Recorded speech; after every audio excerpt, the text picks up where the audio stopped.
ఏంటిది అనిపిస్తుందా? సున్నిపిండి. సున్నిపిండి ఏంటి? ఈ కలర్ ఏంటి? దీంట్లో రకరకాలైనవన్నీ వేసా. ఏం వేసానో, ఎలా వేసానో ఇంకొక రోజు పెడతాను. ఈరోజు యాక్చువల్గా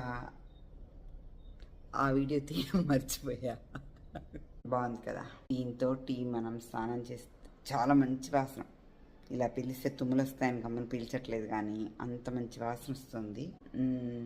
మీ అందరికి కూడా నేను ఇంకొకసారి ఇది అయిపోయినప్పుడు కాకుండా ఇంత శాంపిల్కి ఒకసారి చేసి చూపిస్తాను. దీంట్లో రోజ్ పెటల్స్ ఉన్నాయి, బంతి రెక్కలున్నాయి, చామంతి రెక్కలున్నాయి, పసుపు ఉంది. పసుపు కూడా మామూలు పసుపు కాదు. నేను ఇవన్నీ ఒకసారి కొంచెంగా నేను ఏమేస్తానో చేసి ఈసారి చూపిస్తాను. అసలు ఈరోజు నాకు ముందుగా ప్లాన్ లేదు. చేసిన తర్వాత అయ్యో చూపిద్దాం అనిపించింది. అందుకే మరి నాలాగా ప్లాన్ లేకుండా చేసి అరే చేయలేదు అనుకునే వాళ్ళని ఏమంటారు? ఇలాంటి వెరైటీలన్నీ చేసిన తర్వాత అయ్యో ముందుగా వీడియో చేయలేదే అనుకుంటుంటా. సో ఈసారి మటు ఖచ్చితంగా పెడతాను.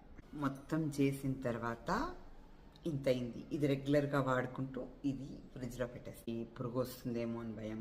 నాకైతే చాలా బాగా ప్లేస్ ఉంది కాబట్టి సో నేను ఫ్రిడ్జ్లోనే పెట్టుకుందాం అనుకున్నా. ఫేస్ కొంచెం అప్లై చేశాను, చేతులకున్నది చూడడానికి ఇప్పుడు డల్గా అయినట్టున్నా కడిగిన తర్వాత ఫ్రెష్గా వస్తుంది. బాగుంది. చిన్న పిల్లలకైతే ఇది ఎంత సాఫ్ట్ అంటే బార్న్ బేబీస్కి ఇది ది బెస్ట్. డ్రై స్కిన్ పోతుంది, అసలు ఎక్కడ గరుకుండదు అనమాట, రాస్తుంటే అంత సాఫ్ట్గా ఉంటుంది. సో ఈ పిండి నేను ఇంకొకసారి చేసేటప్పుడు మటు ఖచ్చితంగా, ఇంకోసారి కాదు అందరి కోసం ఇంకొకసారి చేసి ఖచ్చితంగా పెడతాను. బాయ్.